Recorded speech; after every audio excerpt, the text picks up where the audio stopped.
Hey guys, welcome back to the channel McNallie Money, the official home of power mining analysis. IREN has done it. They've officially hit 50 exahash per second in record time. Another promise kept and delivered by the executive team. That's what we're going to be discussing in today's presentation. In addition, we just got production results out from Marathon for the month of June, some exciting news from American BTC, and of course, our final leaderboard or winners for Miner Madness 3.0. We've got a lot to go through. Before we get into it, hit the like button, guys. Big help to myself and the channel. If you're not already subscribed, McNallie Money, feel free to join and let us know in the comment section below which miner you're currently most excited about and why. With that being said, let's get into today's presentation.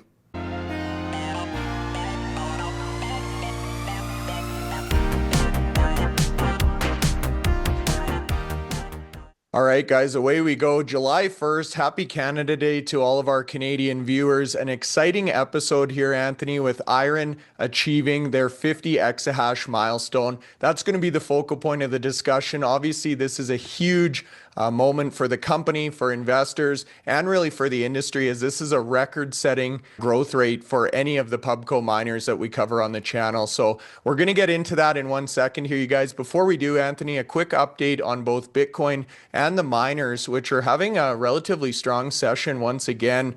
We saw a big jump out of the gate this morning, early hours of trading, tapered off a little bit, and now seeming to get some strength or wind back in their sails, similar to what we saw yesterday. Yeah, I mean, to be honest with you, an hour before market opened, the miners weren't looking too good then. Most of them are in the red. And I would say that most people would have lost the gains from yesterday, which was a really strong day. But then within about 10 minutes of market opening, we saw literally the miners go green and started to really rally, especially the likes of IREN and Core Scientific. Both of them grew very quickly. IREN bounced over $16 a share, ended up at 16.23, which is a 12-month high for them. So, it reached its 12-month high. We talked about how the mining stocks have been doing over the last 12 months, and we know that quite a few are nowhere near the 12-month high. But IREN have pinged that today. So, Core Scientific are also in that sort of same vicinity, very close to an all-time high for the last 52 weeks. So, and it's been a little bit of pullback, but to me, it sounded like a little bit of decoupling from the Bitcoin price, because the Bitcoin price wasn't doing as well as the last couple of days. It's down at 106,000. So, it's outside that range we've been talking about, 107,000 and 108,000. It's been there for the last few weeks. And you'd expect on a normal day the Bitcoin miners to be even more volatile and red. But again, we've seen some strength in the miners, and quite clearly, again, it looks like the miners that are having HPC strategies or strategies other than Bitcoin mining, because there are a couple of miners in there that have got different strategies as well. And if we look at today's stock prices for the miners, we can see Hive Digital, who are having a great day. That's come out of a little bit out of left field as well, because there's no sort of update other than the fact that they reached their target in June, which was to get to 11.5. We know they've got to get to 25 exahash by the end of the year. All the orders in place to deliver that. Paraguay seems to be going well, but the market has known that information for quite a while now, and so interesting today how that price has got there. But we do have some news that came out earlier. Yeah, we do. We looked around a little bit just to see what was going on here, Anthony, because this is a big spike. Obviously, Hive does have HPC exposure, so we would expect maybe a slight lift like we've seen with the other HPC players here as part of that re-rate. But it looks like a few analyst upgrades in relation to price targets. Now, you and I don't do price targets on the channel. We leave that for the experts. But as you can see here, Anthony, when you look through the analysts that cover Hive and the price targets that they have, although varied, all looking quite optimistic compared to where Hive's currently trading. Yeah, I mean, we've got a number of analysts there, and we've met most of those actually, Bryce, when we went down to Denton, and also when we've been to the various Bitcoin conferences in Nashville and more recently in Las Vegas. We get an opportunity to meet them. I met quite a bunch of them in Las Vegas. We had a meeting with Riot to go through a few of their points there, and so always great to catch up with these guys. This is what they do for a living. They do all the price analysis, and we look at that, and then we'll sort of hopefully look at what it's like in 12 months' time and see if it's compared to what they originally said. So time will tell in this one here, but some very optimistic prices. Even the lowest price for the next 12 months for Hive is around about $5, and the highest price target is $11. Now, $11 for where the price is today would be literally, 450% higher. So that's a significant move. I think most shareholders would appreciate that because, in all honesty, Hive have done things slightly different from other miners. They haven't got in there and used the ATM as much as others have done, and we'll talk about what IREN have done later in the conversation. They've tried to do it organically, organically grow, and I think some of the shareholders have felt, a little bit disappointed the fact that it hasn't been as quick as some of the other miners. They seem to, 2021, they were a big miner in the space in terms of revenues because they were doing Ethereum mining. When that stopped, things sort of changed for Hive, and they had to look at other strategies. They've now got themselves focused on delivering HPC because they had a load of GPUs available from the Ethereum days. Plus, they've gone out and bought a significant amount of GPUs themselves. So they're doing like an on-demand service, which is bringing in $20 million of revenue a year. And they're also focused on finally growing that hash rate in Bitcoin mining. And this year looks to be as impressive as the year that IREN have had for effectively the last couple of years. Look at that, Anthony. Your segues are getting great here. Now, speaking of growth rates and targets being achieved here, IREN, obviously the darling of today's discussion, Anthony. We had called this throughout the quarter, throughout the year. We felt like this single site, they were going to be able to put up the buildings. They were going to be able to plug in the machines. We had Dan on the program. He reaffirmed our confidence. We were waiting for this announcement. It didn't come to yesterday morning. They made us sweat it out throughout the day. I don't know if they were plugging in last minute machines or what, but after market closed, we got the announcement. IREN achieved their 50 exahash per second target, really a milestone for this company and just building on the strength that we've seen out of this organization in terms of that HPC re-rate narrative that we've been talking about. Yeah, we've been discussing these targets for quite a while, and when you consider their target middle of last year was about 10 exahash. They had a target to 20 by the end of the day. They changed that to 30. We were scratching our heads. Would they get to 30? They delivered the 30 and then had a bold target of getting to 50 by the middle of 2025. Now, they got to 41 exahash by the end of last month. So by the end of May, they're at 41 exahash. That means that 9 exahash in a month. I mean, I don't think any other miner has delivered that amount of growth in 1 month. And you may have a point there, Bryce. I did hear that the directors were down at Childress for a meeting, and maybe they actually got the sleeves rolled up and started helping the team install the last remaining to get that target achieved. It was, to be honest, it was never in doubt from our perspective. We've said this before about the miners that had everything on one site. It's a challenge when you've got 20 sites. CleanSpark have navigated that really well. They got their target, a week or so ago. IREN have managed to do it all on one site effectively. So the Childress site there, go back 30 months ago, and they had a hash rate of just over 1 exahash. This was at the time when they had the machines and the loans with NIDIG, and they defaulted on the loans and asked NIDIG to collect them. Once those machines were collected, they were down to literally just over 1 exahash. And they had some funds in the bank, and they had an ATM in place, and they just literally grown that fleet from 1 effectively to 50. So you could say nearly 50 times the size in 2.5 years. That takes some real beating, and they've navigated that really, really well. In the same way that, we have to take, hats off to CleanSpark. They did exactly the same to get to their 50. They utilized the ATM well, selling shares during when the Bitcoin price was high and stock prices were high, so you're not having to dilute as much as the company as necessary. So using that strategy well there. And if you think now where IREN are, I mean, you can say, they're given a real good rating by the market, even though they don't have any hodl. They're a company that sell their Bitcoin on a daily basis. Most of the other big miners are hodling, like mad to get a good treasury. And CleanSpark have, grown their treasury to 12,500 Bitcoin, in as much about the same period as they've grown that hash rate. So they've been growing all the way through. IREN have sold theirs, and when you look at the two companies now, albeit IREN has a sort of a 28 million annualized HPC revenue, but the market's given them a significantly more market capitalization than CleanSpark. They seem to have gone past in these last few weeks. The stock's done really well, and maybe as we see Horizon 1 get to completion, and that's due for completion during Q4. And I don't think anybody's betting against that being achieved, especially after you think the last three or four targets have all reached on time. Some have been ahead of time. This one's bang on time. I mean, literally, the announcement came out yesterday, it's sort of close to when the market was closed there. But it was still a good time to get that announcement to prove that they've delivered, in the way they expected to.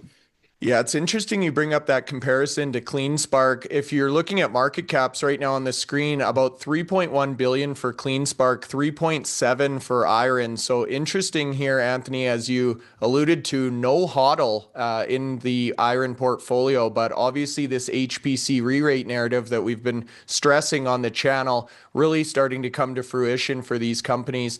Now, if you take a look at the actual infrastructure, the site here, Anthony, this is really impressive as well. So we've got a picture, a kind of a before and after. The first is from April of 2023, so about 2 years ago. The second one is from May of this year, 2025. This is the Childress facility. So not only can you see all of these Bitcoin mining data centers now sprouting up, leading to this 50 exahash target that we're talking about.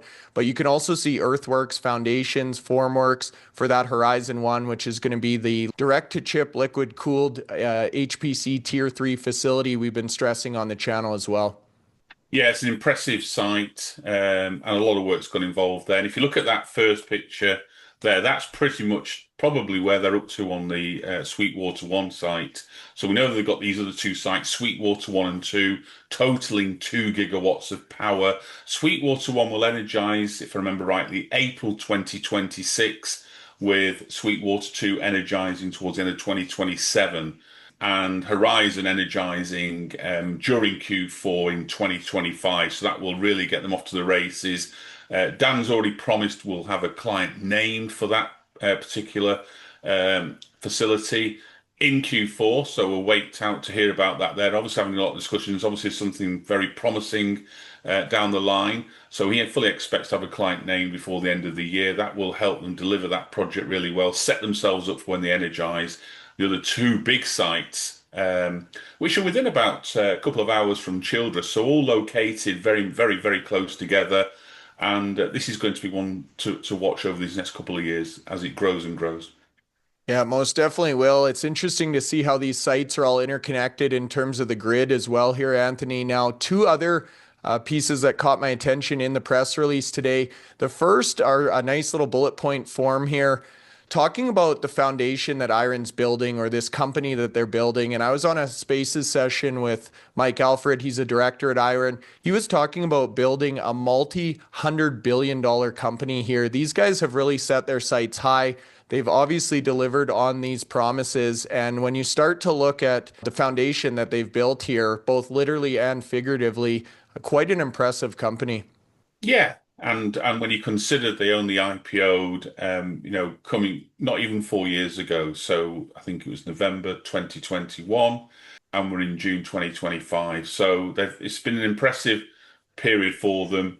They've completed now what they want to do in Bitcoin mining. Now the focus will be on obviously delivering that hash rate every month, but at the same time, focusing now on delivering HPC co-location with a client out there, and there are potential clients out there that would fit this quite nicely. That 50 megawatts at Horizon, with the potential to go a little bit higher than 50 megawatts, will put them in the same ballpark as what TeraWulf have got with Core 42 at the moment. If you look at that deal there, that would bring in probably about $100 million a year in revenues just from the 50 megawatts there. And they've got this 2 gigawatt site, or two sites totaling 2 gigawatts, coming online over the next couple of years. So plenty of potential. Dan's talked about the gap where we are at the moment in what we're currently delivering in terms of HPC AI power, and what the requirement is to fill the needs of where we need to be in the next few years. And IREN have got a nice amount of power that they can direct towards HPC and meet that gap that's there at the moment. Yeah, they most definitely do. And the other thing I just wanted to quickly mention in terms of IREN, today, July 1st, is their official switch to US domestic issuer and taking up gap accounting as well. So those are expected to be tailwinds for the company. Now, the next slide here, a sensitivity analysis, Anthony. We've shown this graphic before, I think at the 41 exahash prior kind of threshold. This is at 50 exahash per second. So we talked about yesterday the improving mining fundamentals. We brought up the Luxor hash price index, hash price now in the $58 range. You can see just based on this sensitivity analysis, even with the current Bitcoin price, IREN is putting up some impressive and really noticeable numbers here on the Bitcoin mining side. Yeah, this highlights the revenues and the electricity costs, so effectively giving you a sort of a gross margin position. And if you look at where the Bitcoin price is today, it's higher than 105,000, not quite at 125,000, but it's at 106,000 today. So the revenues would be slightly higher than shown there, but the net cost of electricity don't change with any of the scenarios because that's more of what the market rate, the expected market rate. Now they're not on a fixed rate, IREN. They did attempt to do a fixed rate, but they realised after a couple of months it wasn't the way forward, and they pulled out of that one there. They've kept to the market rate. It's held them really well since that time, and they've been able to operate with really low power, probably market leading power rates in terms of Bitcoin miners. I think most of them might be biting their arms off to get the rates that IREN have been achieving at Childress, which have been around about the 3 cents, 3.2 cents for the last 6 or 7 months. And so hopefully that carries on. We also spoke to Jason Les, who are in the same position when you look at the Corsicana site. So Rockdale does have a PPA, but Corsicana is not operating on a PPA. That's a 400 megawatt site there. They're operating at market rate, and there was reasons for them looking at that strategy, and it's held them in good account as well. And CIFR also benefit from their facility in Texas. They've been delivering even less than 3 cents. It'd be interesting to see in their next earnings report what they bring out. But this table here highlights that sort of like margin. We've raised this because we also cover the live gross margin on our website. If you look at the margin there, the 827 million from the revenues there, you're getting very close to the margin that's actually showing on our screens at the moment. So all that stacks up there. What they also talk about is they talk about the cost to mine 1 Bitcoin in terms of a cash cost. So it doesn't account for the depreciation, which is, again, it's really important. You need to make sure that, you're being able to afford to buy the miners and some of the other non-cash costs like stock compensation and some changes in asset values. But it has all the sort of the cash costs, the energy costs, and all those other costs that you can control. So you can control pay, bonuses, legal expenses, professional fees, G&A costs, all them sort of costs there. And when you think about what they were doing in the previous quarter when they had a significantly lower hash rate, and I think the average hash rate in the first quarter of the year was around, I think it was less than 30 exahash. Now they're operating at 50 exahash for this next quarter of Q3 in terms of calendar year, and you'll see that real benefit. So what will happen with these companies when they're raising the hash rate, they're able to mine more Bitcoin because they've got more hash rate on the market, taking account obviously of difficulty, which we've talked about extensively. Now, with the other costs, they're generally kept at the same level. We could argue that a lot of the other costs like pay and bonuses could fall into sort of what they call the fixed category because they don't change in the same way size of the organization changes. Yes, if you have like 20 or 30 sites and you get 2 or 3 more sites, you've got to put people in those sites. So the salary costs go up. You have more things like, security, et cetera, et cetera. So there are the costs about that. Legal cost for a new site would be, professional fees associated with a new site. This is one site, the Childress site. So as that site's grown, you haven't had to have all the additional cash costs that you would have for a company that's operating in multiple areas. So this is why the low cost of production that IREN are constantly talking about is the fact that, Energy cost is linear because energy cost will be the same cost per Bitcoin, no matter what you mine Bitcoin, if you're attracting that same rate of energy month on month from the market. But your actual cost per Bitcoin from your other operating costs starts to reduce as your production goes higher because you've got that fixed cost, you're spreading across more Bitcoin. And you can see from their update there, $41,000 of cash costs in relation to, a Bitcoin at the moment, which is being mined at 106,000. So, yes, depreciation has to be added on this, but I've done the analysis from Q1 when I added depreciation back and added on all the other non-costs, they were still operating profitably when the average Bitcoin price was 84,000. Now the average Bitcoin for the last quarter we've just had, where they've increased hash rate not to 50, but it'd be certainly closer to the 35, 40 range for that whole 3 months. We'll see, hopefully, that the benefit of that increased hash rate will have delivered more Bitcoin than it did in the previous quarter, and therefore potentially a greater margin in terms of net margin, not just gross margin. Yeah, it's great to see those economies of scale really taking shape here, Anthony, as you talk about scaling the operation. Now, we wanted to obviously give the team at IREN a big congratulations on this milestone. We're both shareholders, so very happy with them achieving this goal. The other thing we were happy to see here, Anthony, a fairly major appointment of another Anthony Lewis, Chief Capital Officer, coming into IREN. Yeah, so it's another appointment there. I mean, this company's obviously growing, and you think about where it's going to be not now. We've looked at where it's grown in the last 2.5 years, 1 exahash all the way up to 50 exahash. In terms of power, you've got started at 30 megawatts, currently 810 megawatts. That's a significant increase in a short space of time. They want to be even further away from these numbers over the next 3 years as they grow into Sweetwater 1 and 2, and the landscape could be totally different there. Now, that's going to be a challenge, and you need to make sure that you've got the necessary capital to get in there. So it's quite understanding why they brought some more expertise into the company. Remember, we've talked about the management team at IREN. It's not just bringing anybody in, willy-nilly. They look at every position there.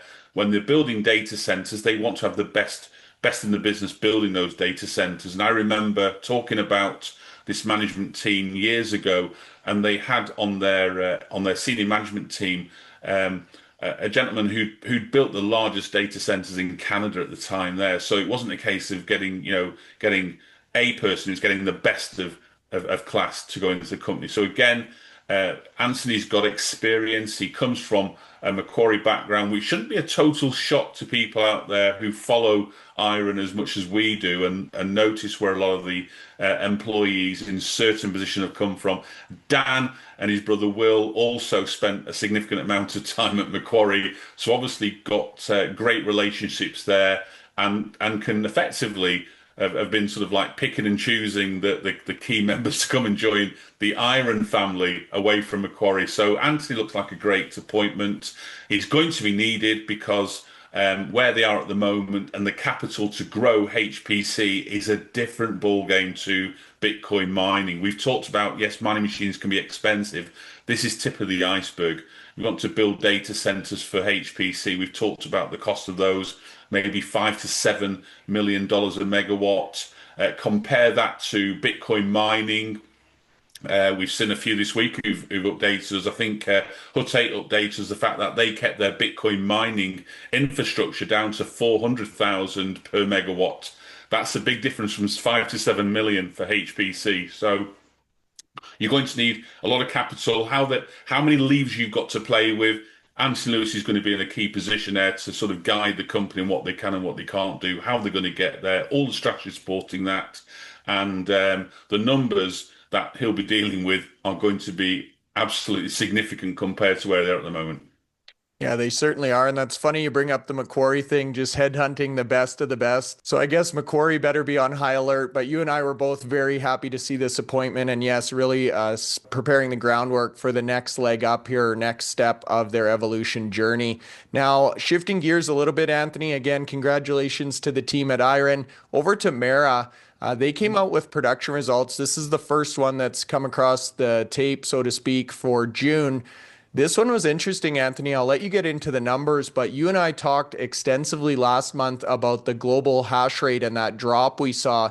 We had brought up the question around what was causing that. Obviously, some activity in the Middle East. There was some geopolitical tension. There was a lot of rumors going around on X. You kept yourself a little bit more grounded, I guess, so to speak, Anthony, talking about curtailment in relation to weather. And Marathon has now cited that specifically in their press release in the first paragraph. So I wanted to call that out and just, I guess, make light of that, as this seems to be a trend we may see in future production results for this month. Yeah, I mean, we looked at, if you look at the global hash rate from, say, a 12 or 18 month position there, you see these drops with great regularity. Maybe not as big as that drop. It was a big drop, and people were obviously focusing on what was happening over in the Middle East at the time with regards to Iran, who have Bitcoin mining there, but the size of their hash rate, which is perceived to be around about 3%, wasn't coming anywhere near that 40% drop.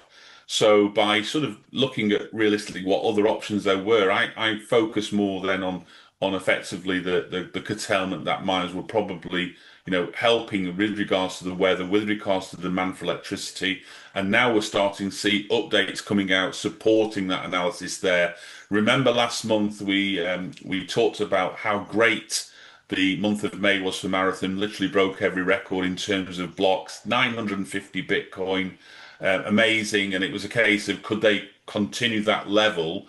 This will be interesting this month when we see other miners, but Marathon today brought out their update and it wasn't 950. Yes, there was one day less in terms of mining, so only 30 days in June, but the reduction is 25%. 3% would account for the 1 day loss. So that's a significant amount of curtailment. They have got a lot of facilities in Texas. And so if that's happening tomorrow, we can expect similar updates from some of the other big miners based down there. But we also heard from TeraWulf, who were also curtailing significant power at their site at Lake Mariner, which is further north towards the Canadian border. So this could be a US-wide issue in terms of mining companies because the miners are spread across a number of states in America. They're not all based in Texas. We do have the majority in Texas, but there are miners all over in Georgia, Kentucky, Mississippi, and further states north of that, Pennsylvania, New York, etc., etc. But this is a big drop for curtailment this month here. They've obviously put that reason out there, which is good to hear because sometimes miners will just put the numbers and not saying about it. But that is a large number. In terms of hash rate, the hash rate for the month was 57.4, which is just slightly down, 2% down what it was achieving at the end of May. In terms of power, that came down as well, very, very slight, by a similar amount, 2% there. So obviously may have took some machines offline. They did use some of that curtailment to change some of the machines over. So again, that's obviously looking at how to change the fleet around there, make it more efficient. One thing that did improve was mining fleet efficiency. So mining fleet efficiency improved by 3%, down to 18.4. So getting closer to where we see CleanSpark and IREN. IREN, the leaders in this effects metric at the moment, they're at less than 15. I'm sure that when they bring out their monthly update, it will probably have a number less than 15. You want to sort of highlight anything under 15, which gives you that sort of an edge there. A 14 as a starting number would be a good sign for IREN. Mara certainly on the heels there, 18.4. In terms of the hodl, they didn't sell any Bitcoin. So their hodl is now a fraction, 60 Bitcoin away from 50,000. If you look at that value today, that's $5.35 billion. And if you look at that value as opposed to the market capitalization, that represents 97%. Here's a company with 1.1 gigawatts of power, probably 300,000 plus machines out there. and they're not getting any valuation for that fleet. So, we've talked about treasury management companies coming onto the scene. We talked about the Smarter Web company. Even Michael Saylor, in the latest conference in Prague, suggested the audience give a round of applause to the Smarter Web company, who'd grown from little over 30 million to over $1 billion in about 5 weeks, because they chose to buy Bitcoin with their funds and raise more capital to buy more Bitcoin. We talked yesterday, the level of Bitcoin they've got is about 60 million. Mara's got 5.3 billion Bitcoin. They're not getting any recognition for that whatsoever. So it does make me wonder why the miners aren't getting the same type of appreciation, that strategy, that Meta Planet, and probably 20 other companies that are doing this now, because every day there seems to be a new one coming up there. And so, you've probably got examples as well, Bryce. Yeah, I was going to bring up Bitmine. I actually noticed they were up tremendously again today. So you bring up a good point, Anthony. When you look at the size of the hodl that these Bitcoin treasury companies are initiating, Marathon could essentially divide their hodl up and start 100 of these companies if they wanted, and maybe get some sort of recognition. But it is a head scratcher, and we really don't understand. Like you say, you look at the price of even a single machine and the fact that Marathon has 300,000 of them. There's just no value being given whatsoever. So that one's interesting. The next story, another interesting one, we've been following American BTC. So this is the Trump sons in partnership with Hut 8. There's also a Gryphon component of this as well that we'll get into a second here. But the headline today, Anthony, raising $220 million to accumulate Bitcoin. So exactly what you were just talking about in terms of Bitcoin treasury companies. I'll let you walk us through this one next. Yeah, so American Bitcoin Corp raised 220 million from recognized investors. These aren't just ordinary retail investors. These are investors that have a knowledge of what they're investing in. That was received, most of it was received obviously in cash for selling shares, but also 10 million of the total coming in the form of Bitcoin itself. So these funds are going to be used now to add Bitcoin to its treasury and, more importantly as well, upgrade its mining equipment. American Bitcoin Core is going to effectively take on the role of the mining on behalf of Hut 8, and they're going to grow that. At the moment, it's just around about just under 10 exahash. They want to grow that to 25 exahash. Now, we talked yesterday about the options. Bitmain at the moment have got this 15 exahash that's going into the New Vega site, and Hut 8 and American Bitcoin Core, as a subsidiary of that, have got the option to basically buy those three tranches of miners machines there. It will come quite considerable amount there, but this is just a starting point now. You can see they're raising capital and readiness for this, and I'm sure by doing the strategy that they look like they're doing, it looks like they're going to buy some Bitcoin and again raise more capital to buy more Bitcoin. They'll have, I would imagine, sufficient funds down the line then to negotiate those three tranches, get that hash rate as their own self-mining hash rate to 25, have Bitcoin on the balance sheet as well. And you mentioned the two sons of the president. They've got a 20% stake in this business, so they want this business to be successful. And they've got a really good board supporting them as well, including Michael Ho and Ash Ganut, senior directors from Hut 8 on that board as well. So this is going to be interesting. The other part of the puzzle you mentioned quite rightly is Gryphon Mining. Now, Gryphon Mining, we've covered them over the past 12 months. They're now sort of like, really ramping down from what they're doing there. Effectively, there'll be a combination of these two companies. I think Gryphon makes up 2% of the new company, if I remember rightly. And they'll use the Gryphon listing to formally list American Bitcoin Corp, and it'll be under ticker symbol ABTC. Yeah, exciting to see that one come to life, Anthony. And as it stands now, slated for Q3 of this year. So potentially in the next few months here, we may see ABTC go public again through that merger with Gryphon.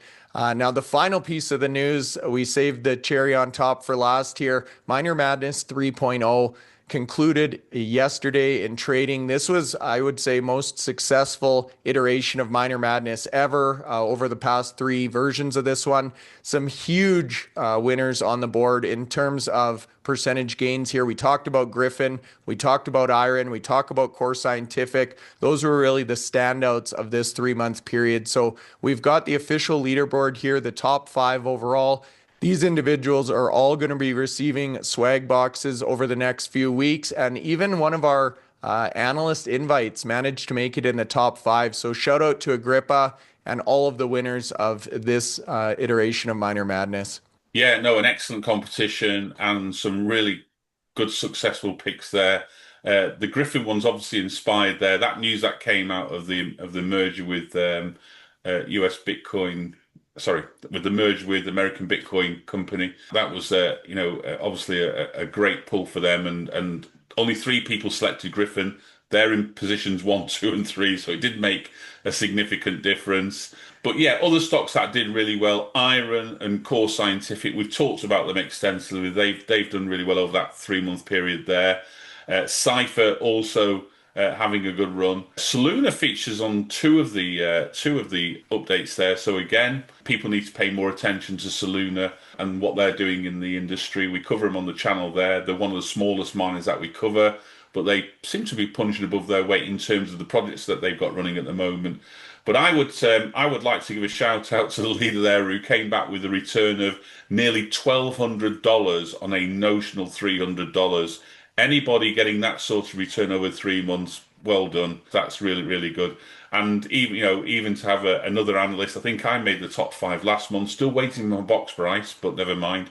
Agrippa Investments, who's a friend of ours, and, obviously one of the key analysts from IREN, in social media land, and we always look forward to his tweets. He had a creditable 5th place there, so really good. This next quarter is going to be really interesting because, are these same stocks going to rally again? Are we going to see the likes of IREN and Core Scientific run away with it? Is there more upside for Gryphon? Time will tell, but you've only got a few days to get your picks in. We'll put a link in the comments to where you can sign up for the newsletter, and you'll get an entry form sent to you, and then just put your 3 picks and your Bitcoin price in there. It's a bit more manageable now, rather than sourcing all over social media land to try and find your entries. It's all on through one way at the moment, so hopefully people can access that. Many of you already updated your picks for the next competition, which starts next week. So let's see if we can have a final rally to get a few more entries. Looking forward to it myself. I've already made my picks. You've made your picks, Bryce. So we'll let people know once the competition starts what those picks are, and people can watch out for Miner Madness 4 through its entirety over the next 3 months. Most definitely. Yeah, it should be a fun one. So sign up for the newsletter, you guys. Get your picks in over the next week, and going to be starting or kicking off on July 7th. And yes, a final congratulations to Sagar on top, winning Miner Madness 3.0 and that massive return. We actually reached out and asked Sagar if he had purchased these stocks as well or just picked them for the competition, and he had purchased them. So congratulations on the leaderboard and in terms of the portfolio, but that's great to see, and we'll have gift boxes or swag boxes coming your guys' way shortly here. Thanks so much for watching today, you guys. A lot going on in the Bitcoin mining HPC space. Congratulations to IREN on that massive milestone, and of course our Miner Madness winners. That's all for now. We'll see you back here tomorrow.